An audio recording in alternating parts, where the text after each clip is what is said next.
মানে খবরে তো সবসময় দেখাচ্ছে যে 2 কিলোমিটার চলে যাবে, থাকতে একটুকু সময় দিল না, এমন ভাবে ম্যাচটা করে অমনি জল চলে এলো।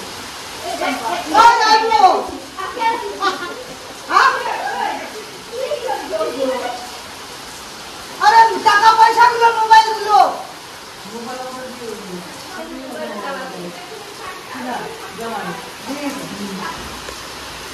কি অবস্থা, এই নামলো কদিন ছাড়বে না তো ঠিক নেই।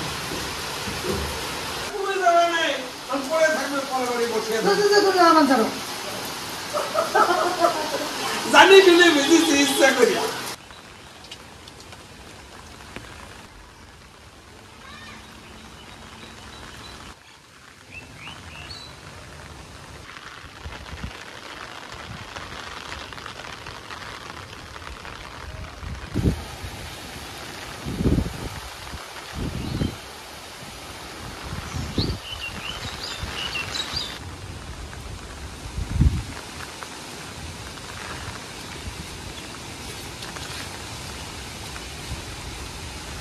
সবাই ভালো থাকবেন, সুস্থ থাকবেন।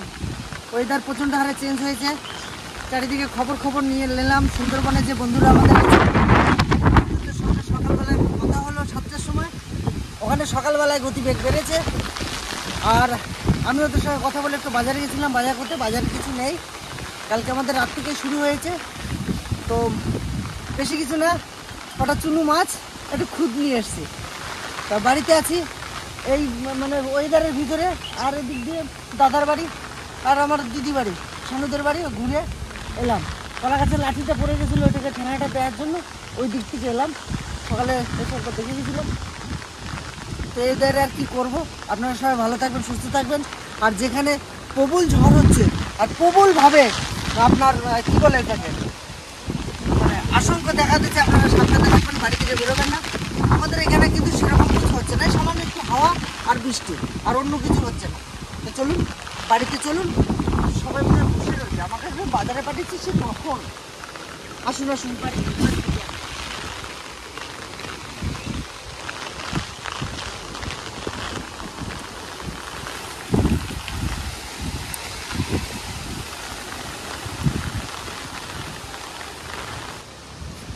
খাবো তাই ভাবছি, লাউ পাতা বাটা খাবো নাকি, লাউ পাতা কি করবো, আগে বাড়ি যাই তারপরে দেখছি।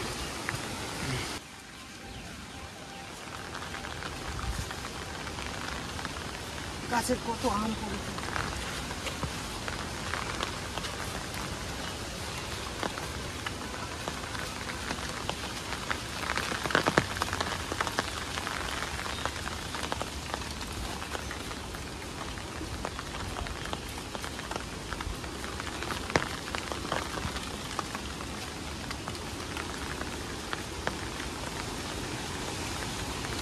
কবে ছাড়বে জানি না।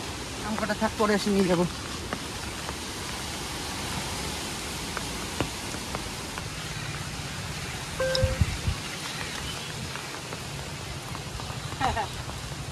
এই একটা কি একটা ফুল গাছ এনেছিলাম, ওই দিনের ভিতরে লতা পাতা হয়ে একবারে ফুলে সাদা হয়ে গেছে। ফুলগুলো ছোট ছোট, কিন্তু অসংখ্য অসংখ্য ফুল হয়েছে, গুলতিতে প্রচুর। বাড়ি ঘর দূরের কি অবস্থা হয়ে গেল দেখি আমার। না বেঁচে গেছে, এই তো এই যে এটা একবার মাটির সঙ্গে মেশানো ছিল, এই যে এটা একটু বাড়ছে, মরবে না মরবে না মরবে না। এই যে কি ঠিক আছে, কষ্টের ফল হবে মনে হচ্ছে।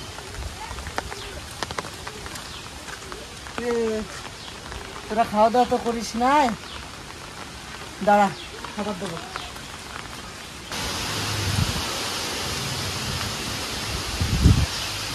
চরম হাওয়াটা বাড়ছে, সকালে ছিল না একদমই, এখন মনে হয় ঝাপটাটা একটু বাড়ছে। একটা গামলা নিয়ে এসো, একটা গামলা নিয়ে এসো, একটা গামলা নিয়ে এসো। কি করবো, এখানে অনেক কিছু তো খাই, খুদ ভাতটা সচরাচর খাওয়া হয় না। সেই কবে খেয়েছি মাঠে, অনেক দিন হয়ে গেলো, প্রায় 5-6 মাস হয়ে গেল, এর ভিতরে খাওয়াই হয়নি। এই ঠান্ডার ভিতরে কি করবো, ভাবছিলাম একবার খিচুড়ি খাই। আবার ভাবলাম বাজারের থেকে আসার সময় ভাই রয়েছে দোকানে, আমি আজকে সকালবেলা ভাবছিলাম যে দোকানটা খুলবো না। ভাই বললো যে দাদা বসে থেকে লাভ নাই, ঘরের ভিতরে থাকবো চুপচাপ করে, কটা মাল কিনে দিয়ে যা, আমি বেচে কেনা করবো। দেখার সময় কটা চুনো মাছ নিয়ে এসেছি, খুদের ভাত দিয়ে ভালো লাগে। ভালো আছে না? এই দেখো, এই খুব ভালো করে কাকড় না থাকে। হ্যাঁ আরে বাবা, তুমি তো আর জেনে বসে না আছো কি? এটা কি এরকম কি দেখালাম বলো তো? কাকড়টা নিচে পড়ে যাবে আর ভাসিয়ে ভাসিয়ে দেবে। বর্দি মেজদি কি সুন্দর হয়, সেভাবে ধোয়া। নাও সবকিছু রেডি করো। যাইবো কোথায়? যাইবো কোথায়? এত পিসা কোথায়? যাইবো কোথায় গেছে বলতে? দিদি রুটি বানাতে কি রুটি? জেঠির জন্য রুটি বানাচ্ছে। আমরা কি খাবো? বেশ ঠিক আছে, এই সকালবেলা আমি একটা একটু করে রুটি দে, আর তাহলেই হয়ে যাবে। আমার ক্ষুধা নিছি। আর ছোট মা রুটিতে খাইয়া মাছটা কাটি দাও এখানে বসে। আর তো বাইরে কোথাও যাওয়া যাবে না, এমনি একটু আস্তে আস্তে করে খুদ ভাতটা। আর এমনি কিছু পাওয়া যায় এমনি বাটা টাটা খাওয়ার জন্য? তেলা কুচুর পাতা বাটা খাওয়া যায়? হ্যাঁ যায়।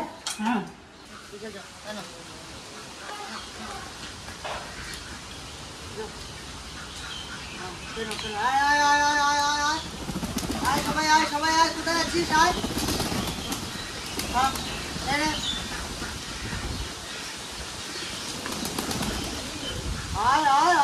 সবাই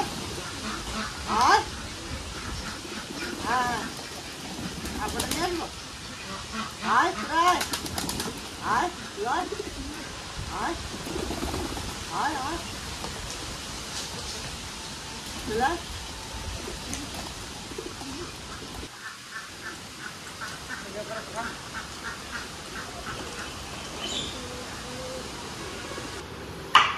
তিতলি শোন,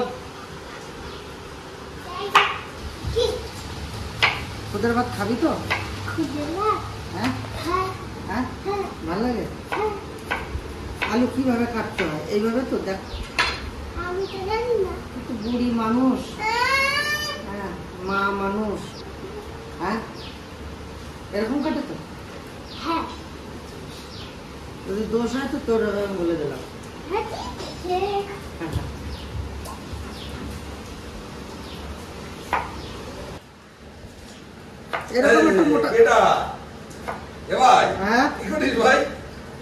তোমার মন পছন্দ, তোমার মন পছন্দ তাই? হ্যাঁ নামটা কি? নামটা তুমি এবার বলো তো, তোমার কি ভালো লাগে খেতে এই সকাল সকাল?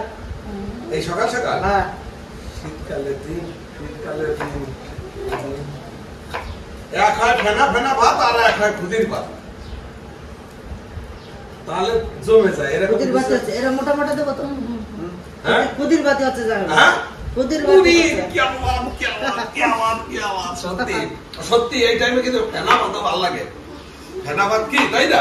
ফেনা ভাত ভালো লাগে। আর যদি মানে ছোট ছোট মাছ ভালো লাগে, আচ্ছা কাছে এরকম কিছু ছোট মাছ তো পাই নাই, কটা পুঁটি মাছ পাইছি।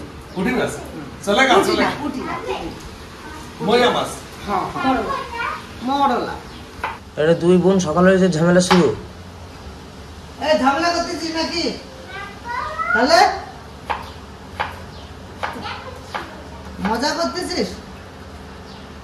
তুই কিছু বললে আমারে বলবি, ঠিক আছে? হ্যাঁ হ্যাঁ তার মানে তিতলির দোষ।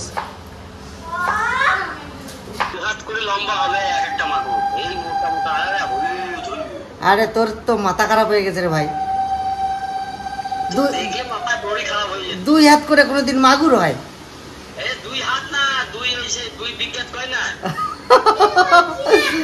তো কটা ধরেছিস?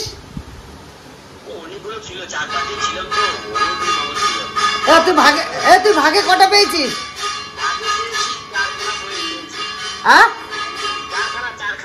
ও অনেকজনা ছিলি, তার ভিতরে 4খানা করে মাগুর ভাগে পেয়েছিস। আর শোল? শোল পেয়েছি দুখানা, একটা প্রায় 1.5 কেজি হবে। হ্যাঁ, তারপরে তারপরে লাটা মাছ আছে, কই আছে, তারপরে শিঙি আছে। তাহলে রান্না কি হচ্ছে এখন?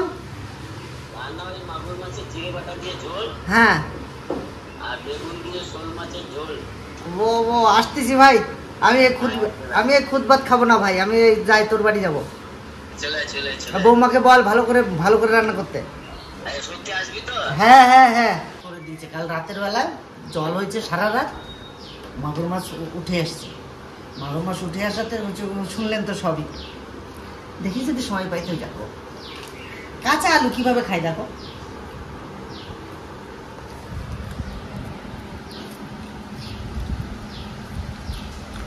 ভাত খায় না, মাংস দিয়ে ভাত খায় না, কাঁচা আলু খায়। এই গরমে খাওয়া দাওয়া একটু হিসাব করে খায় আমাকে মতন নাকি? ওরা ঠিক, ওদের একটু অসুবিধা হলে ওরা খাওয়া বন্ধ করে দেয়, আর আমাদের অসুবিধা হলেও আমরা খাই। ওই জন্য সুস্থ থাকার জন্য কম খাচ্ছে এখন গরমে। এই যে একটু ওয়েদার ঠান্ডা হয়েছে দেখবে আজকে খাবে।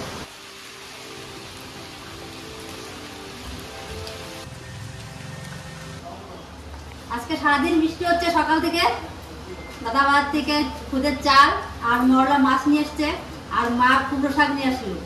আর খুদের সঙ্গে একটু ভাজা মাছ আর বাটা না হলে ভালো লাগে না খেতে, তাই না? কি বলো তোমরা? বাটা হলে ভালো হয়, বাটা হলে খুদের সঙ্গে বাটা মাছ ভাজা এগুলোই বেশি লাগে। আর একটু টক হতো আমরা, তো আরো জমে যেত। কিংবা কোনো টক শাক না, হ্যাঁ, টক শাকের বেশি ভালো লাগে। আমরা কচুরি শাক তো সবাই দোয়া লাগবে।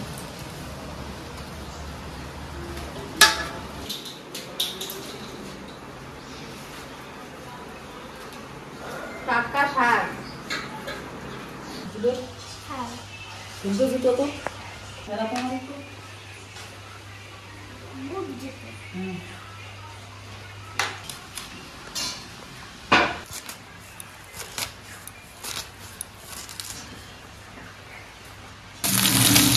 আমি মাছটা এখানে ভেজে নিই, আর দিদি ওই যে খুদের মাছটা রান্না করবো। এই মাছটা ওই সুন্দর স্বাদ ভাজা করে নিতে, বাটা করে নিতে। মাছটা সুন্দর করে ভাজা হয়ে গেছে।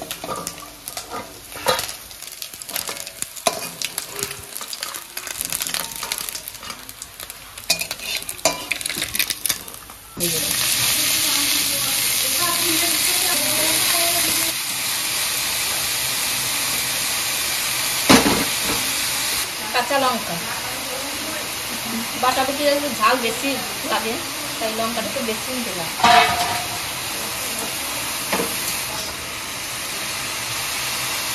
দিদি এদিকে মাছ ভাজছে, শাক ভাজছে, এদিকে আমি খুদটা রান্না করবো, তার জন্য খুদের জলটা দিয়ে দিচ্ছি। খুদের জলটা গরম হয়ে গেছে, এবারে খুদটা দিয়ে দেবো।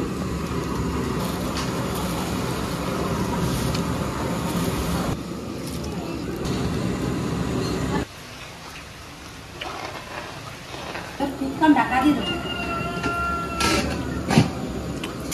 এক করে শাক একটু নিয়ে গেল। দেখছো হ্যাঁ, রসুন দিই না, একটু শাকটা ভাজা ভাজা হোক, তারপরে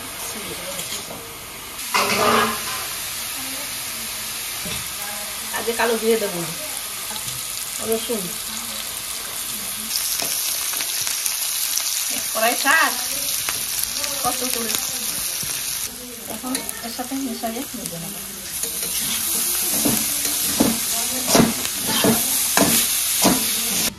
ডাক্তার করে দেখি কত দিয়ে দিচ্ছে।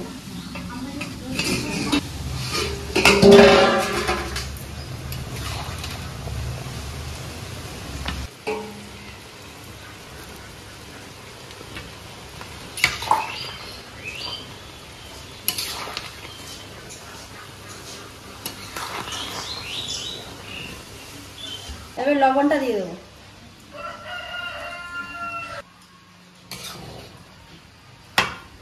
শাকটা এখন আমি বেটে নেব।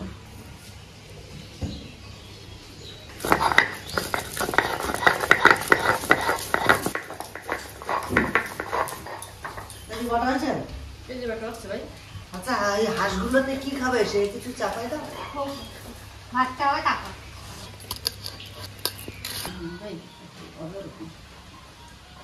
এই খুদটা আমরা যে আটা আটা খুদ না এই খুদটার তো অরিজিনাল খুদ না, এটা তো চাল ভাঙা খুদ। হ্যাঁ আর এই ধান ভাঙানোর যে খুদগুলো আরো ছোট ছোট ছোট ছোট কালো মাছি যেগুলো থাকে না, সেই খুদটা হচ্ছে অরিজিনাল খুদ। এ তো ফ্রেশ চালের চালা সেই খুদগুলি।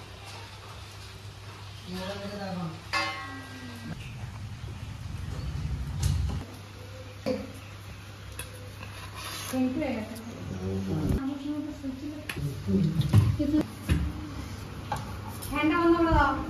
দিয়ে খাবো আগে, আর খাবার শুধু খাইনি না, এটা রসুন সেদ্ধ দেয় নাই না, রসুন দেছো নাকি? রসুন না রসুন সেদ্ধ দেবো ভালো লাগে তোমার? এগুলো তো মাখাইতে আছে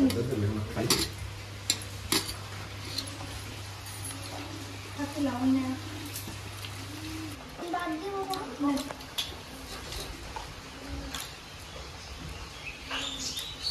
অনেকদিন পিছনে চলে যাব, যেটা হচ্ছে অতীতে। একটা সময় অধিকাংশ ঘরেই মানে ঢেকি বানা চাল, আর সেই চালের থেকে খুদ হতো।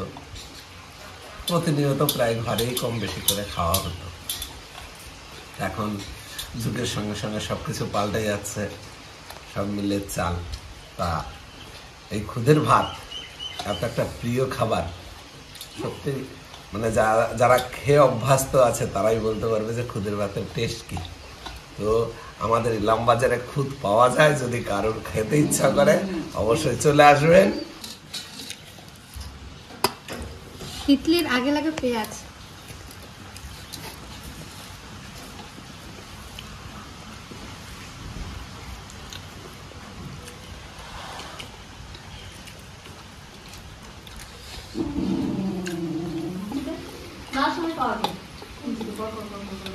খুদ ভাত অনেকে খায় না কেন জানো?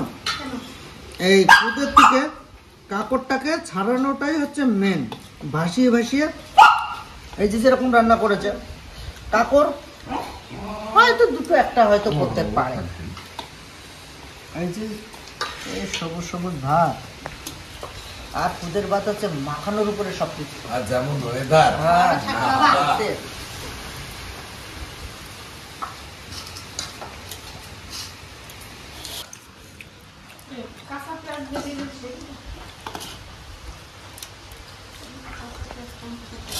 আমার দুটো লঙ্কা দাও না। দুধে লঙ্কা দাও, জাহাঙ্গুরে ভাত দাও। এমনি ভাতের থেকে এই ভাত সব থেকে আমার ফেভারিট। তোর যদি শহরে জন্ম হতো, বড় শহরে, তাহলে এই খুদ ভাত তো খেতে পারতিস না। আমরা গ্রাম গাঁয়ের মানুষ, আমার বাপ ঠাকুর দাদারা চাষিবাসী ছিলেন, তাদের বাড়িতে খুদ হতো, সেই খুদ খাওয়া শিখিয়েছে। নদিয়া থেকে চলে এসেছি বীরভূম ডিস্ট্রিক্ট ইলামবাজার। এখান থেকে যদি কলকাতার সাইডে বা আরও একটু বড় সাইডে থাকতাম, তাহলে খুদ সচরাচর আপনারা পান না। অনেক দোকানে খুদ বিক্রি হয় না। আর এগুলো আমাদের এই গ্রামঘাট সাইডগুলো আমাদের পক্ষে সম্ভব। সত্যি এই খুদ ভাত আমাদের কিছু চ্যানেল আছে, যেমন কাজল, শানু, ওই খুদ ভাতের উপরেও ভালো ভালো ভিডিও তুলে ধরা হয়েছে। তা আমিও আমার চ্যানেলে দুটো খুদ ভাতের ভিডিও দিচ্ছি। আগে একটা দিয়েছি, দুটো না তিনটে হবে পুকুরপাড়ে। তো খুদ ভাতটা অনেকদিন পর পর খাই তো ভীষণ ভালো লাগে, ভীষণ ভালো লাগে। তার সঙ্গে এই যে কুমড়ো শাক বাটা, এই কুমড়ো শাক বাটা কি সুন্দর ভেজে ভেজে দিদি বেটেছে, এ অপূরন্ত টেস্ট, দারুণ, একদম দারুণ।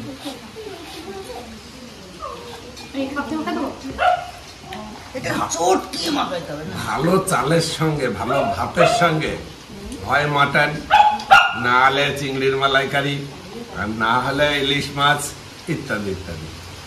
আর খুদের ভাতের সঙ্গে লাগবে হচ্ছে কোনো একটা শাক বাটা, চুনো মাছ ভাজা, পেঁয়াজ কুচি, শুকনো লঙ্কা। যদি মোটামুটি একটু ভালো করে মোটামুটি মানে রোগড়ে মাখিয়ে নিতে পারেন, একটু করে খাবেন। টপাটপ খেলে কিন্তু স্বাদ পাবেন না। আমাকে কটা ভাত দাও, অল্প কটা দিয়ে দাও, একদম একবারে জমিয়ে সেই স্বাদ। অল্প কটা দেবে। হ্যাঁ, এক মুঠ, এক মুঠ। ঠিক আছে হাতটা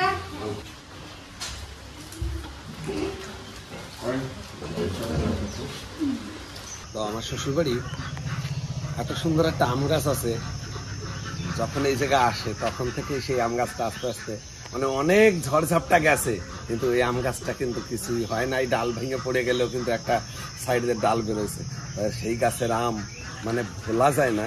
তাই যে এই বছরে আমি প্রথম হাতে নিছি আম পড়ছে গাছের পড়ে যে ফেটে গেছে, এই যে জম্বের মিষ্টি।